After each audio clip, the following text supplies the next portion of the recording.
Cash చేసుకోవడానికి రకరకాల కుయుక్తులు నడిచినటువంటి పరిస్థితి. వాస్తవంగా కొంతమంది నిజంగా ఆ పేపర్ లీక్ వల్ల ఇబ్బంది పడినటువంటి సభ్యులు కొంతమంది వచ్చినటువంటి వాస్తవం, వాళ్ళు ఎక్కడా కూడా ఇటువంటి అశ్లీలమైనటువంటి మాటలు మాట్లాడలేదు. కానీ ఒక సెక్షన్ ఆఫ్ పీపుల్ మాత్రం అంటే ఏదైతే భారతదేశ సార్వభౌమత్వాన్ని ప్రశ్నించే విధంగా మాట్లాడినటువంటి పరిస్థితి కూడా చూసాం.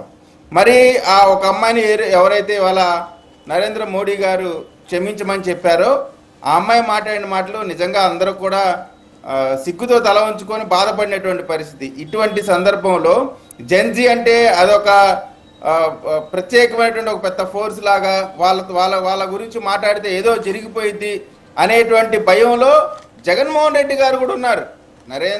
నరేంద్ర మోడీ గారిని మన భారతదేశ ప్రధాని మాట్లాడిన సందర్భంగా జన్జీకి సంబంధించి జగన్మోహన్ రెడ్డి గారు నేను ఆంధ్ర కాక్రోచ్ అన్నాడు తప్ప ఆ కాక్రోచ్లతో పాటు నేను ఉన్నానని చెప్పలా. కానీ ఆ కాక్రోచ్లకి ఈ కాక్రోచ్కి చాలా తేడా ఉంది. ఇక్కడ అటువంటి పరిస్థితిలో మీరు మీ ఓపెనింగ్ రిమార్క్స్లో కొంతమంది ఉత్తర భారతదేశానికి సంబంధించి చాలామంది మాట్లాడలేదని కూడా చెప్పారు.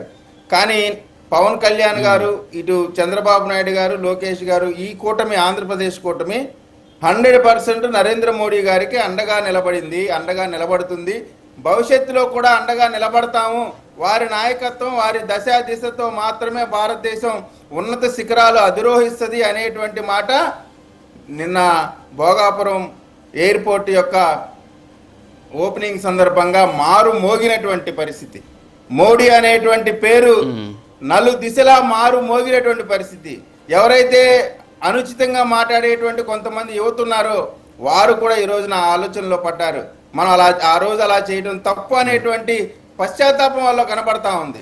నేను ఒక్కటే చెప్తా ఉన్నానండి, పవన్ కళ్యాణ్ గారు మాట్లాడినప్పుడు మీరు చూస్తే సభ మొత్తం కూడా, యువత మొత్తం కూడా చాలా తీక్షణంగా ఆలోచిస్తూ ఉన్నారు, వింటా ఉన్నారు, ఎక్కడ డిస్టర్బెన్స్ కూడా చేయలేదు.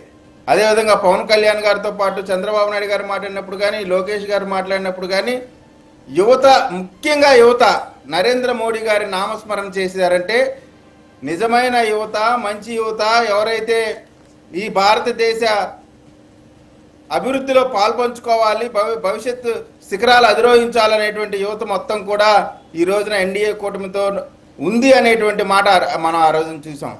ఇక్కడ మీరు ఒక చూస్తే భారతదేశంలో ఎక్కడా జరగని రాజకీయం ఆంధ్రప్రదేశ్లో మొదలైంది 2019 నుంచి 24 వరకు. ఒక సైకో బ్యాచ్ని తయారు చేశారు, కాలకేయుల్ని తయారు చేశారు, దాంట్లో వాళ్ళని పెట్టి ఇక ఈరోజు మనం ఏ వ్యాఖ్యానాలు అయితే జంతర్ మంతర్ దగ్గర కొంతమంది వారి సొంత ఎజెండాతో మాట్లాడారో